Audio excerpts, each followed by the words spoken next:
Hello everybody, Silverpicker here, and today's video is a super classic video because we are back where it all started. This set, what you see here, underneath, I'm not talking about the coins, the floor. This is the floor of my childhood room. This is where I started the channel. I was down and dirty, I didn't even have a tripod, let alone a good camera. So we're mixing the old with the new, right? I've got a tripod, I've got a nice camera, but we're back to basics. We are on the floor here looking at a whole mess of gold and silver.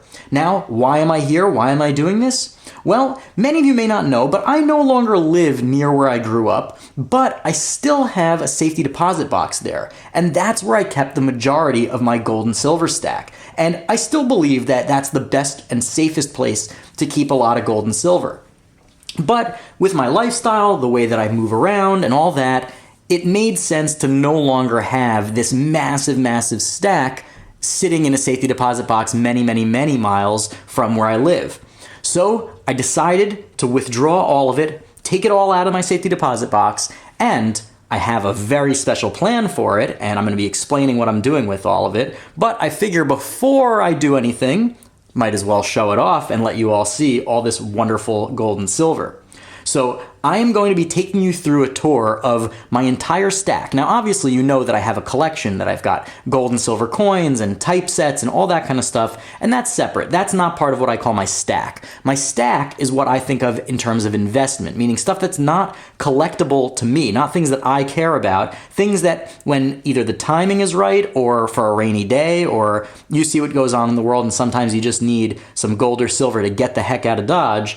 That's what this is for. That's the purpose of this stack. So all this stuff is actually going to be sold and or traded away in the near term, but I want to take you on a tour of it first. So without further ado, why don't I show you off all this cool stuff. We'll have a little bit of like a chill video where I can explain and go into depth about some of these and tell you some of the stories about how I acquired this. Now, what's really important to know is, and it's really the basis of my channel, is that everything you see here, I got for free. Yes, I got every single ounce of silver, every gram of gold for free. Now, that doesn't mean that I didn't lay out money for it, but over the years, when I've bought collections, when I've gone to garage sales and estate sales and bought jewelry and all that kind of stuff, what I would do, I'd buy a big coin collection, I would sell off everything of my principal, meaning let's say I bought the collection for $700 and it was worth $1,000, I'd sell $700 worth and then I'd squirrel away that $300 worth of silver and gold for myself. And little by little, over the past 10 years, I have built up this massive stack that's probably worth about $25,000, if not more, probably more actually. I have to do a real count on that. But all of that was just from the profits, right? I didn't invest a single penny in all of this, and you guys can do that too. There are smart ways to stack, it just takes time and effort. Obviously, if you want to stack silver and gold, you can just put a portion of your paycheck into it, and that's good too. But I'm going to show you off everything we got, and I would love to see in the comments section if you have questions or want to hear more stories or want me to go more into depth on any of the stuff that I talk about in this video. All right, so this is it. How do you like that? How crazy is that? Right? Seeing it all laid out, this is like 50 pounds of silver and gold and all sorts of other stuff. And it took me 10 years, like I said, 10 years to acquire all of this. But with the hard work and effort that I put in, I did not lay out a single penny of my own money to acquire any of this stuff. This was all profit, right? Also, when I would go to estate sales and buy gold and silver jewelry and sell it for scrap, I would sometimes take some of that money and instead of getting paid out in cash, I would get paid out in coins or in gold or in silver, and I would put that towards my stack as well. So without further ado, let's crack into it and see all this cool stuff. All right, so there's a lot to see, so I'm not gonna go super into depth on everything, but I'll give you a little survey first. And I am going to show you the gold. There's a lot of gold here, but I'm going to save that for last. And there's all sorts of numismatic stuff, all sorts of really, really interesting silver and gold pieces that are designed and just really, really nice. Not too much graded stuff, but still some cool stuff. So why don't we start right over here where it's easy. We've got a South African Krugerrand silver. We've got a couple of Canadian maple leaves. We've got one single lonely Chinese panda. I think I'm going to keep one of each of these because I don't need to, get rid of everything. Ooh, this is nice. I've got some just random Morgans here in piece dollars. We've got one 1921 high relief piece dollar over here. I think this is probably like $150 to $200 coin. That is not bad at all. We've got a really chunky Israeli medal. This is a silver medal. It says Operation Jonathan, and look at that. I love the Israeli medals design. I've had so many of these over the years. I've sold and traded most of them. This one I think I'm going to hold on to just because I really think it's such a cool design. Really, really like that. We've got ourselves a beautifully toned American Silver Eagle. It's in a total BS holder, right? That's not a real grading company, but look at that. Look at that grading. I do have some suspicions that this was toned artificially, but it is really, really nice nonetheless. Now, over here, speaking of ASEs, we have a colorized ASE over here, but that's only the top one. This is a full roll of American Silver Eagles. And I mean, that is chunky. That is so chunky. I actually don't know what it weighs, but you know, if it's 20 of them, that's 20 ounces. So that's over a pound in that tiny little space. Silver is so dense, it's incredible. And I've got just tons of like bulk junk silver over here. Over the years, I've tried to trade up for Morgans and piece dollars because I really, really like them. They have great premiums, and they're the ones that are most likely to go up in value faster than, you know, the quarters and halves and all that stuff. So I've got 1, 2, 3, 4, 5, 6, 7, 8 full rolls of Morgans and piece dollars. I think 3 of them are piece dollar rolls and 5 of them are Morgans. Then I've got 2 partial rolls, as well as, like I said, all of these other Morgans and piece dollars, and a couple more piece dollars and Morgans, another key date, and another 1921 high relief. So all sorts of cool stuff. I've got a roll of Franklins, a roll of Walkers, another roll of Franklins, 64 Kennedys, 2 64 Kennedy rolls. This is just some more mixed, junk silver. A bunch of dimes. There's some Barbers. There's some mostly Roosevelt and Mercs. I've got a whole mess of silver quarters. So just in silver weight alone, there's like several $1,000s, which is really, really wild to think about. And like, I am reflecting on the fact that like over the years, I really just put in the work and built up this stack. I started as a college student. I did not have any money. I was a bartender in college, so I made a little bit of money, but most of that went to like normal college stuff, you know, going out with my friends, getting dinner, getting a couple beers, like all that stuff. You know, all that money that I earned as a bartender did not go towards silver. This was all hustle, real pure hustle, and you guys really can do it too. This is not rocket science. It's just a lot of work and a little bit of knowledge. So it's just so great also seeing some of this stuff because like I remember the deals that I got these on. Over here, I have 2 sterling silver Canadian commemorative dollars. This one's a Stanley Cup one with hockey players. This one's like looks like a horse-driven carriage. I think I have one more lying around somewhere, but in any case, those are cool. I remember getting those. This is one of my earliest videos. If you go back on my channel, or if you're a real OG fan that have been watching since like 2012, I did a video on this. It was one of my first coin purchases ever, and I sold off almost everything, but these are the 2 that I squirreled away. Over here, these are all Swiss 5 franc coins. And what's interesting is, I think I've said this in many videos, but they still use these same design today. They still make these 5 franc coins, just not out of silver. So these ones are all silver, and these I actually got from my grandmother. These were all from my grandmother. I have other stuff from her though, and I try not to get too sentimental about like every little thing, right? Because, you know, I've gotten gifts. I have some sentimental thoughts and feelings about a lot of this stuff because I remember the deals that I bought them on. I remember where I was, and it's a little bit, you know, problematic to get sentimental over every little piece. And I did a video actually years ago also on like not falling in love with your stack. So I have some stuff from my grandmother that I am keeping just for myself, but I'm not like, you know, married to these coins just because my grandmother gave them to me.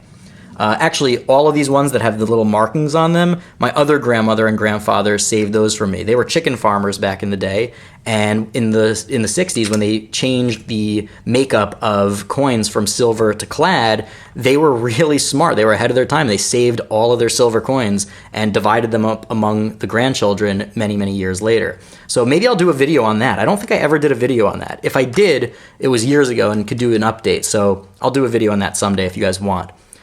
Speaking of family, this is my great-grandmother, actually. My great-grandmother got these in 1981 from Chemical Bank. So there's a bunch of these. I know I'm jumping all over the place a little bit, but this one is the Brooklyn Bridge. These are all from like the New York series. You can see here it says New York Silver Collection. And check this out. This is just so cool. The Rogers Williams Mint Chemical Bank 1981 Silver Medallion. Registration certificate. And that's my great-grandmother's name over there. And each one of these, I guess she got for opening up accounts or for, I'm not sure what exactly, but Lincoln Center, all different New York monuments. This one's the Tappan Zee Bridge. That's a weird one. It's not like a crazy, interesting monument. This one's really cool. The Bronx Zoo, that one's really cool. And last but not least, we have the Montauk Point Lighthouse. It's a really nice one too. They're really nicely designed. The weird thing though, and I'm sure this was to save money because they were giving these out. These are all 3/4 of an ounce. I've never seen a 3/4 of an ounce round before. So that's pretty weird, but cool. These are really cool. These are sterling silver 2-ounce rounds. And these are all different African animals. We've got the lion over here, the rhinoceros, antelope, gorillas, or some kind of, I think gorillas, hippopotamus, and leopard or cheetah. Leopard. And look at that. East African Wildlife Society. Now, a lot of you didn't know this, but I actually spent significant time in East Africa. I used to work in Kenya, and I've seen all of these animals up close and personal on various safaris.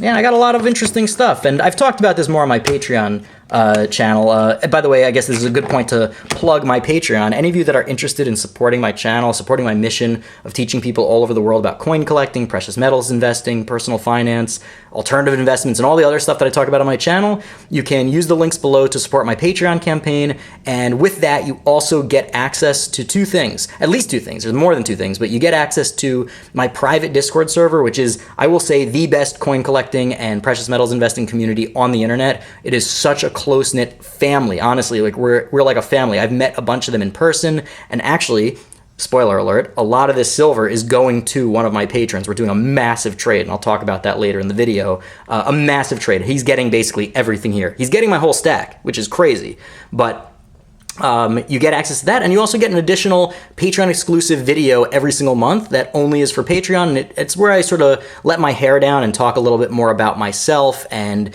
let people in a little bit more about to my life and talk more about coin collecting and stuff, but just all sorts of interesting things. And if you want to support me, I'd be more than grateful, but of course, no pressure. Over here, we've got more government-minted coins, silver bullion coins. So we've got another Krugerrand, a bunch more Maples, another random ASE. And over here, we also have a bunch of generic silver rounds. I never really got into them, so I don't have that many. This one's cool, though. It's a 9/11 one, Tribute in Light. It has a little message on the back. I don't think you'll be able to read that, but if you want to pause it and try, you're welcome to. And then like a mock-up of the Columbia Exposition $50, but in 1-ounce silver.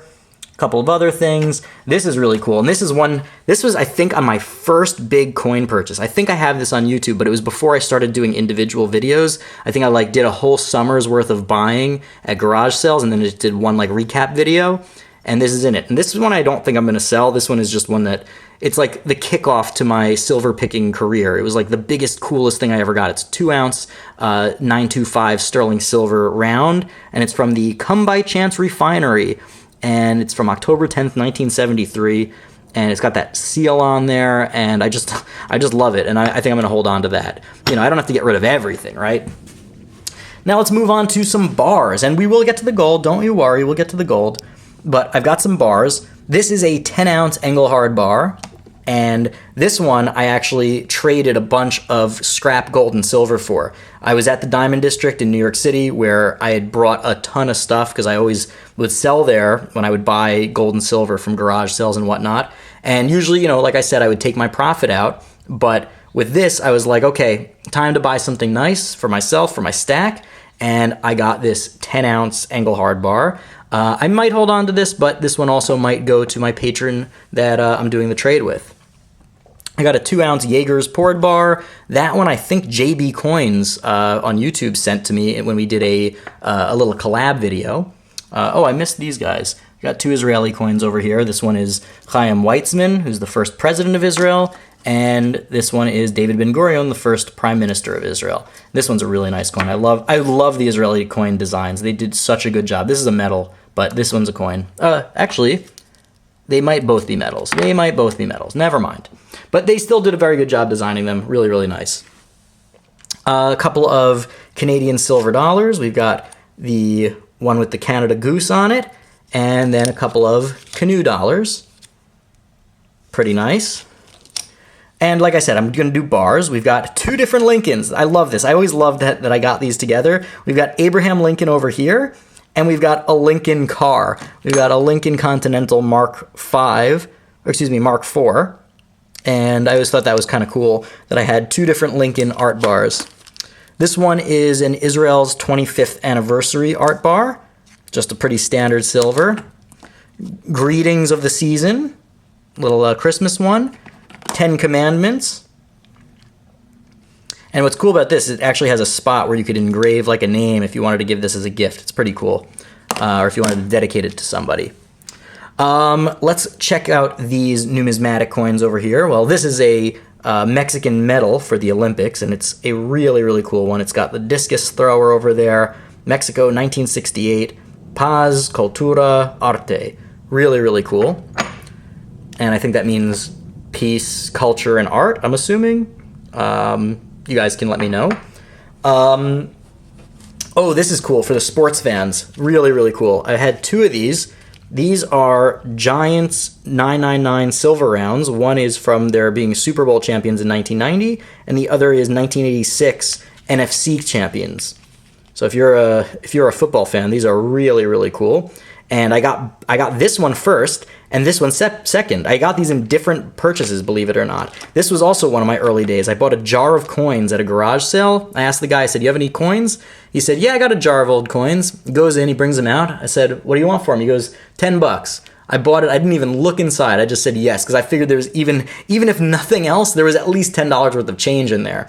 So I bought it from him, and this was in there. I don't remember what else was there, but I'm sure some other good stuff, but that was really awesome. And we've got some really nice numismatic stuff over here. Check this out. Got an 1830 and an 1827 capped bust $half. Those are nice coins. I think one of them is about $130 and one of them is about $70. And we've got a couple of really, really nice foreign coins. This is a Norwegian coin. I've always loved this design. How beautiful is that? Like, one of the most beautifully designed coins I've ever seen. I'm not sure I'm going to get rid of this one, but, you know, I can't be too sentimental. But how nice is that? Just look at that. Such cool design. That one I think is about $70 maybe. This one, this was a big win. I don't remember exactly which garage sale I bought this at, but I did buy this at a garage sale in a big collection of coins. And this is I think 300th anniversary of the Romanov Revolution, something like that. It's a Russian coin. That's pretty, apropos of what's going on in the world right now. It's 1913, and this is like a $200 coin, if you can believe that. It's I think it's a 1 or 5 ruble coin, and it is silver, obviously, and it is spectacular. What else we got here? I got a better date Dutch Gulden. It's not in great shape, so it's only worth I think $10 or something, but still pretty cool. We've got ourselves a German Olympics coin from the 1970s, 1972. It's 10 marks, 10 Deutsche Marks. And we've got another Israeli medal, and this is a bar mitzvah medal. It's just a medal that was given often as gifts, and it's pretty chunky. It's really nice. It's also 935 silver. So the Israeli medals, a lot of them are 93.5% silver, so even more than coins or sterling. And I think that's a good segue into the gold. So I'm going to show you the gold. And why is it a good segue into the gold? Because the first one we have the same coin, but in gold. 5 grams, 1961, 75% gold. It's a little bit of a lower gold content, but still very, very cool. Let's check them out side by side. Let's see if I can show you what they look like side by side. Check that out. Pretty cool, right? They also did one in bronze, and I used to have the bronze one as well, but I already shipped that one to my main man, Jason, is part of this big deal. So I guess I should tell you, now that we're talking about gold, I should tell you about the deal that we're doing. And let me move this back and I'll tell you a little bit more about that. Oh man, I'm like losing my mind here. There's just so much stuff. Yeah, before I tell you about that, okay, check this out. We've got ourselves a Benjamin Franklin Firefighters medal. Really, really cool. Look at that. Fire service to serve and protect. Just a beautiful, beautiful coin. And I guess while we're transitioning between gold and silver, I can show you that I have these Constitution coin sets, and you've got ourselves a $1 silver piece and I think a $5 gold piece. So we've got a couple of these. We've got two of these. I actually traded these also in the Diamond District for scrap silver and gold. We've got two of those, two different ones. You saw the other one had Lady Liberty on it. This one's got like an eagle, we the people. This one's like for the Constitution.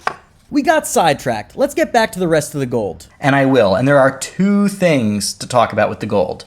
So I'm going to show you what I have here. This is my total gold stack other than what's in my US gold typeset, which you guys have seen. And obviously there are some, heavy hitters in there. I've got, the Liberty $20 gold piece. I've got a couple of the $2.50 pieces.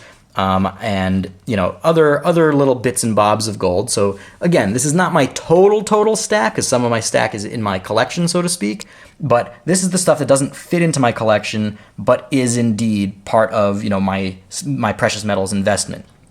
And I'll tell you a little bit about each of these pieces. But as you're looking at these, I'll reveal what I'm talking about. All of this stuff, literally, I should say figuratively, not all of it. But most of this stuff, most of the silver, I'm going to hold on to all the gold. The gold is staying with me. But basically, all of this silver, I'm trading for gold. I think a lot of people will think I'm nuts, but it is a strategic decision for myself because I live a much more transient lifestyle, meaning I'm moving around a lot for work. I live in different places than my parents do. I have family all over the world. And, having 50 pounds of silver sort of both weighing on me physically and also weighing in my mind that it's sitting in my safety deposit box and I don't have, easy access to it is something that I want to change. And I had the opportunity with my patron Jason to do a massive trade, mostly for American gold, mostly pre-33 gold, but also a couple of random, foreign gold like Krugerrands and Sovereigns and whatnot. So I'm going to do a separate video on all that gold. I actually already have it. He has entrusted me with it. That's what's in this little box over here, but I'm not going to share that with you right now. I'm going to share with you the gold that I have and basically tell you that I'm going to be moving basically my whole stack into gold. Now, I do have silver in some other places, things that I won't talk about specifically. So for all of you keyboard warriors that are about to yell at me for getting rid of all my silver, I'm not literally getting rid of all my silver, just the silver that's part of my main stack, which is this. So yes, the bulk of my silver will be moving to a new home, but it'll be in good care of my good friend and patron Jason. And all right, enough of that. Let's talk about the gold. That's what you guys really want to see. But you will want to stay tuned for that video because we're going to be showing off about literally like $25,000 worth of gold that I'm trading for all of this good. Okay, so gold-wise, first thing is this little guy. Let's see if I can get this to focus, this teeny tiny thing. This is a little maple gram. So this is made by the Canadian Mint, the Royal Canadian Mint. Just like they have the 1 ounce silver maples, they also have 1 ounce gold maples, but they also created these 1 gram gold maples. And I had 2 of them. I'm trading one of them away. You'll see that in a different video that's coming up already, but that is super cool. It's 1 gram of gold and it's really nice. Now, next one. This one's not a coin per se, it is a bar, but we have a Credit Suisse ½ ounce of gold. This is a chunky monkey, and again, this is another example of something that I traded for in the Diamond District in New York. And like I said, I used to go around to garage sales all the time and just buy up scrap jewelry, broken bracelets, a mismatched earring here and there, a ring that doesn't fit. All this stuff would be sitting out on tables marked at in a jewelry bowl, like 25 cents a piece, 5 for $1. And I would scoop that stuff up. That's what I did during college. And, I don't have time to go to garage sales every week anymore, but there is still a lot of gold and silver to be had there. And I basically would go sell that, and it was all profit, right? Because I'd be paying $1 for some of this stuff, and it would be worth $50, $60, $100. And in one of those trips to the Diamond District, instead of getting cash, I got this ½ ounce of fine gold, this Credit Suisse bar. Really, really cool. It's my only gold bar. It's a tiny one, but it's still cool. This, I love this one because it's super interesting historically. It's a Dominican Republic, 1955, 90% gold, giant hulking coin. You've seen this in another video for sure. But what's interesting about this is that it has Trujillo on the front, and he was a very, very controversial character, to say the least. A dictator who suppressed all dissent. And I believe I read about him that at one time, more than 50% of the inhabitants of the Dominican Republic were informers for him. Just a crazy, crazy thing, but that's a chunky, chunky piece of gold. We also have over here a gold sovereign. This was my first gold coin ever, and I actually do feel a little bit bad about this because I do try, especially now that I'm more sophisticated, when I buy gold and silver to be really fair about and really transparent about the purchases, right? So what I usually do is I say, this is what your coins are worth, and this is what I'm willing to pay for it, usually about 70, 75%, sometimes more for gold, of the market value, right? So if the market value of a coin is $1,000, I'll give $700 to $800 for that coin. And I say, you have the information, you can choose to, I never pressure anybody or anything like that. With this one, this was in my early days of buying and selling coins and gold and silver, and I didn't know as much. And I was at a garage sale, and I asked this lady, I said, hey, do you have any old coins you're looking to sell? She goes, I've got some coins, I don't know if they're old. She goes into her house, and she pulls out literally a handful of coins, and I said, what do you want for them? And she said, $3. I said, deal. I gave her $3, and I saw that there were a bunch of old Australian pennies and a couple of other things. And I saw this, which looked gold, but I couldn't believe it was really gold. But I figured for $3, I would take the shot. I bought it, and the second I got it in my hand and felt that it was, heavy, very dense, I pretty much knew. I got in my car, went home, checked it out, and saw that it was gold and that I had made at the time $300 profit. I feel a little bit bad about that. Nowadays I would have given her, 70, 80% of the market value, and I would have been happy, and she certainly would have been happy. Live and learn. This is an Austrian coin, 1915. I think they did a lot of restrikes of these, so I don't know when this was actually made, but this is a pretty common one. I've bought this many, many times, bought and sold these many times over. This guy is a modern $5 gold coin from the US. I'm not a big fan of these modern gold pieces. I much prefer the pre-33 gold, but hey, gold is gold, right? I always say silver is silver, but gold is gold too. This one you already saw, that's the bar mitzvah coin. This one also I bought in a big collection at a garage sale, and I was going through it, and I didn't even see this at the beginning, right? I bought the collection probably for a couple $100, and this was in there, and that was a super pleasant surprise. Super pleasant surprise. It's a Japanese coin, and 3.5 grams, 90% gold. Really, really nice looking, and it's commemorating the Olympics, Tokyo Olympics. Look at that. Commemorating the Tokyo Olympics, super nice. Over here, we have a Russian 5 ruble coin. I believe that's a 5 ruble coin. And you saw in one of my previous videos, I actually just acquired a 7.5 and a 10 ruble coin. I don't have those here, but I do still own those. I'm considering selling them, but I'm holding on to them for now. As you know, I'm becoming a gold stacker. Should I change my channel name to Gold Picker here? Probably not, but you know. This one is kind of a dud, or actually I probably made money on it, but this is a little Chinese from 1996, a 1/20th of an ounce 5 yuan coin.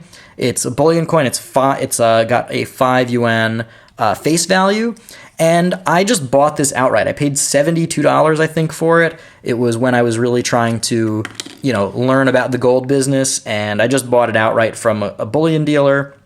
I was in college, and at the time that was like really stretching my budget. I couldn't believe I'd spent $70 on this tiny little coin, but I still have it, and I certainly didn't lose money on it. And I think that's about it. I'm going to show you a little bit more because there are two other items. There's this and this, which are not coins or gold or silver, or they're silver, but they're not coins or bullion. But I'm going to show you that, and otherwise, I hope you liked this. I mean, did you find this interesting? I know it was a longer form video, much more sort of old school style, where I just sort of gab on and on about my gold and silver, but I kind of want this to do a few things. One is to just show you some cool gold and silver, expose you to what's out there. And two, to inspire you to show that you can build up a really, really massive gold and silver stack without investing too much money. It's a lot of time. It's a lot of elbow grease. It's a lot of hitting the pavement, getting out there, waking up early, wheeling and dealing and all that stuff. But it doesn't require a ton of financial outlay, right? Obviously, you need to have the bankroll to buy the initial collections, but you buy them and then you resell and then you resell them and you recoup your principal, you recoup your investment, and then you've got all that cream that rises to the top. And this is the cream. And I'll leave you guys with one last story, and it's about this guy. This is what I consider one of my best purchases ever. I was at an estate sale. And when I first started, I was, in my early 20s. I was like 21 or something. And I looked really young, and I went to this estate sale, and they treated me like dirt. I was asking questions, I was being friendly and cheerful, and they were just dismissing me. They were literally not answering me. They would start talking to someone else while I was in the middle of asking them a question, and they were such jerks. Anyway, I was looking around, and I open up a drawer, and I see a bunch of pens and pencils and, art supplies. And this I knew was good. I turned it around, and I don't know if the camera is going to pick this up, but what does that say? What does that say? It says Tiffany & Co. Sterling. That was awesome. This is a chunky letter opener, vintage Tiffany & Co. Sterling silver letter opener. And I knew that I had hit pay dirt. There was actually another little bookmark that was sterling in there as well. So what did I do? I took a bunch of pens and pencils. I said, if these guys are going to be jerks to me, I'm going to be jerks to them. And I grabbed all the different pencils and pens and art supplies in there. And I go up to them, I say, how much for the art supplies? And they go, let's say $3.50. I said, sold. And I bought a bunch of worthless pens and pencils along with this letter opener and that bookmark for $3.50. And this thing is worth about $350, $400 because it's got a lot of collector's value. There's a lot of Tiffany collectors out there. And I think I'm open to selling it at this point, but for now, I'm still holding on to it because it just reminds me of one of my early days of picking and the early days of Silverpicker. And as you guys all know at this point, Silverpicker has changed my life. I make a video every single week. It's part of my life. It's part of my regular routine, making videos for all of you. So anyway, did you guys enjoy this? Did you have fun looking through all of my gold and silver and hearing about the crazy trade that I'm doing? If you did, let me know in the comments what you think. I really want to hear your thoughts on whether you think I'm nuts for trading all this stuff away, or any questions or anything. Basically what you want to see new videos about, or if there's anything I mentioned that you want to learn more about, let me know in the comments. If you're new to the channel, I make videos like this all the time. Well, not like this. This is a special one, but about coin collecting and precious metals stacking and personal finance and all sorts of other stuff. So you best hit that big old red subscribe button and do me the ultimate YouTube solid of hitting the like button. It only takes you a second and it means the world to me. Anyway, I've got a lot more awesome stuff coming down the pike. I'll see you next time, and until then, Silverpicker out. A huge, huge thank you to all of my wonderful patrons. You guys are amazing. To the new ones, to the old ones, thank you so much. But an extra big shout out to Jason, because a lot of this stuff is going to you, and I cannot wait to show the video of the gold coins that you have traded to me. So if you're not yet a patron and want to see more, the links are below, and I can't wait to meet you in the Discord.